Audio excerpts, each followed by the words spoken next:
Have you ever run your website through Google PageSpeed Insights, or you received a score that wasn't particularly good and then you sat there scratching your head wondering, what do I do next? That is one of the biggest frustrations a lot of website owners have. And if you want to better understand your scores and what to do next, that's why I recommend you use GTmetrix. Tools like Google PageSpeed Insights might tell you there's a problem, but GTmetrix is going to help you to understand what's going on behind the scenes. And it's going to give you a pretty good roadmap for improving your website's performance. GTmetrix is a website performance testing and monitoring platform that analyzes how your website loads. It's going to identify bottlenecks, it will highlight optimization opportunities, and it lets you test under real world conditions. You can drop in any URL and then go and hit test now, but if you want to be particular about the location, and I recommend you do this, go and sign up for free. Because once you're logged in, I can now select my location. Now, if you want to have access to a lot more, then you do need to sign up for the Pro version. There are different packages available, especially if you want to regularly monitor your websites and test lots of different URLs. But I'm just using the free version. I'm going to select London because I'm based in the UK. For my browser, I'm going to leave it on Chrome, and I'm going to assume that my users don't have a really good internet connection. Now, before you go and hit Analyze, I recommend that you expand and go and select Video.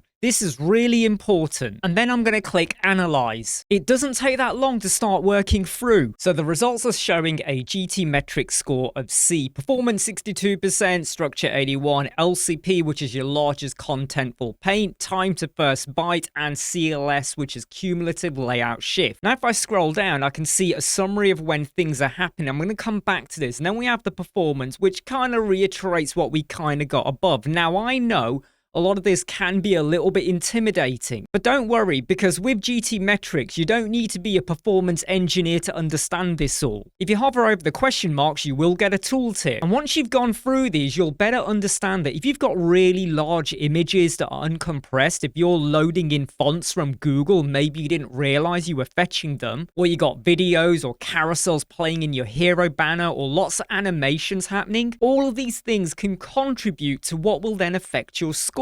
Now, even though this NASA website has kept it quite clean in terms of the hero banner, it is still scoring quite low. If I jump back over to the summary, you can see that the really big image they got on their hero banner, it's really big. And that's why it's taking half a second. Now, you might go, it's only half a second. If you imagine someone is out there now and they're trying to access your website, those 2 or 3 seconds it takes to load up could put them off spending any more time on your website. Now, if I run a comparison on Google PageSpeed Insights, you're going to get reasonably similar metrics, but what you will find is that even though it does identify a lot of problems, it doesn't give you anywhere near the same level of detail that you will get with GTmetrix. So yes, PageSpeed Insights is useful, but GTmetrix is where I'm going to go if I really want to understand all of these issues in much more detail. I mean, look at the information you're getting on here compared to what I got with PageSpeed Insights. Because imagine this is your client's website or one of your own, and they notice there's a problem or it's reported back to them. Will they go and run this themselves? And they start querying, why is JavaScript affecting my performance? Don't you want to be better informed on how you can help them out? Now, one of my really favorite features of GTmetrix is the Waterfall. Every single request that is made by the page as it loads and renders is here. I'm talking about your images, your fonts, your CSS files, your JavaScript, your third-party scripts from plugins, things that you might not even realize were loading on the homepage. And when you start to see that some items are taking a long time to load, that's when you take notice. Because believe me, whenever someone says their website is loading slowly or someone's mentioned it to them, this is where you want to come to find where the answer is hiding. For instance, if I go and click on fonts, and by the way, you can go through any of these in whatever order you want, or you can look at them all in all. You see here, Public Sans Bold, WAF 2. It's 135 milliseconds. So maybe we need to make sure that is preloaded. Now, it's not being fetched from Google, which is good, but maybe we just need to give it a bit of a push. Because if you ever notice your font suddenly switching from one font family to another, that is the likely cause. And if I jump over to JS, look at this one over here. There's a bit of an outlier. It's a Google Tag Manager ID. And once you identify the problem, you can do something about it. A lot of websites use third-party plugins where they're connecting over to Google Analytics and the Google Tag Manager or the ID is inserted.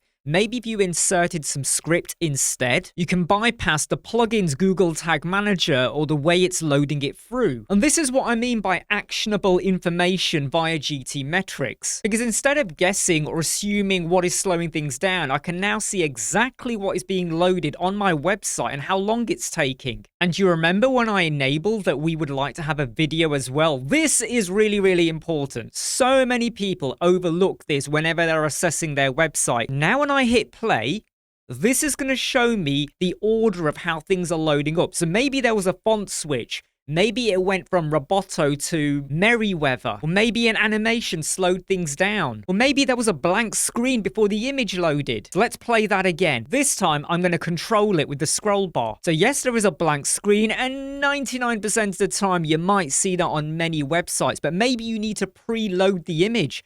Then the text loads up, and the menu, and the logo, and a search bar, and now the image, which is in fact a video. So that's why it didn't load instantaneously at the start. This feature is really useful, because in reality, when someone is assessing their website, they're going to assess it on how quick things load up. So if I stay on the waterfall and I go to video, I can now see the intro MP4 file is 16.5 megabytes. That is pretty big. So let's have a bit of a look now on what GTmetrix is recommending that we need to think a bit more about and what we can do about it. I'm going to go over to the structure tab. The major one is our LCP, or largest contentful paint. This could be images, videos, could even be really large text. You could have no image and large text on your page. At the moment, it's 26.5 megabytes. Well, we know the video is 16.5. And when I expand on it, we can see the video again is there. There's lots of other images that are causing a hit. PNG, JPEGs. I don't see a single WebP image. Simple things that once you know about it, you can rectify. Now, GTmetrix does recommend on what you can do about it, so it's advising on the WP Rocket plugin. Now, if you're still a little bit unsure about what to do with these, just go and click the button and it will give you more guidance. Now, I'm not going to go through all of these, but if you're just loading through your images, you might want to go back to your host provider and have a look at a CDN solution. Or how about lazy loading some of your images? So if you've got images below the fold, lower down on your page, why are you loading them so instantly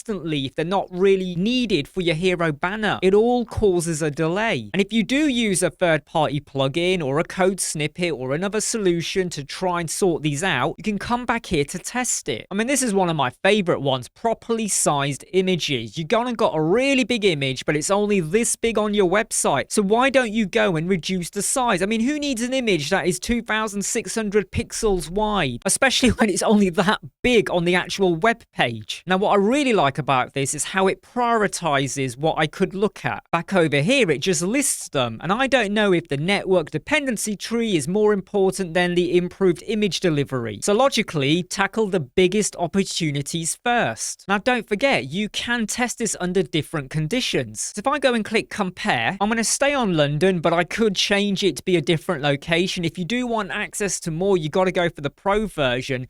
But this time I'm going to go for an Apple iPhone because this was the desktop. So let's go for a mobile. We're going to still do a video, and that will now start testing for the mobile view. Now, I know a lot of you are going to say, but on PageSpeed Insights, I could just flip between mobile and desktop, but you don't get the level of detail that you got with GTmetrix. I can now see the results side by side. And if you scroll down, you'll get your film strips. You can see what's loading in, so we can see that the video still takes a bit of time. Here, it's 1.5 seconds, very similar to the desktop. But don't worry, you don't have to run it again. When you go back to the GTmetrix screen, you will see what reports you've run. So there's the original one, and there's the mobile. I can see it based on the icon there. I click on that, and I can now see the same level of detail I had before. I can go over to video, I can play it and watch what loads when. I can go to performance, I can go to structure, and this is where using the pro version or testing under different devices can be really important. If you're serving a global audience, just because your website loads really quickly when you're building it out or testing on your smartphone while you're at your desk using your really high-speed Wi-Fi connection, that's great. But what happens when someone is accessing your e-commerce store or your website that's loaded with videos halfway across the world? It's much better to have a realistic understanding of what your global audience is going to experience than just thinking it's okay. But GTmetrix doesn't just stop at performance testing, it's also a monitoring tool. If you click monitor, I can now set up a daily, weekly, or monthly plan for free, and then every day I'll get a report back to let me know what the performance is like. Because what if you're running running a really high value website for you or your clients and you want to keep on top when performance drops. Maybe you're worried about the impact on the SEO or the Google page rankings. And if your clients are paying you to manage their websites, they're expecting you to be on top of this. And as far as I'm concerned, anything that removes the need for me to have to log in and then go and run a test on a URL and it just does it daily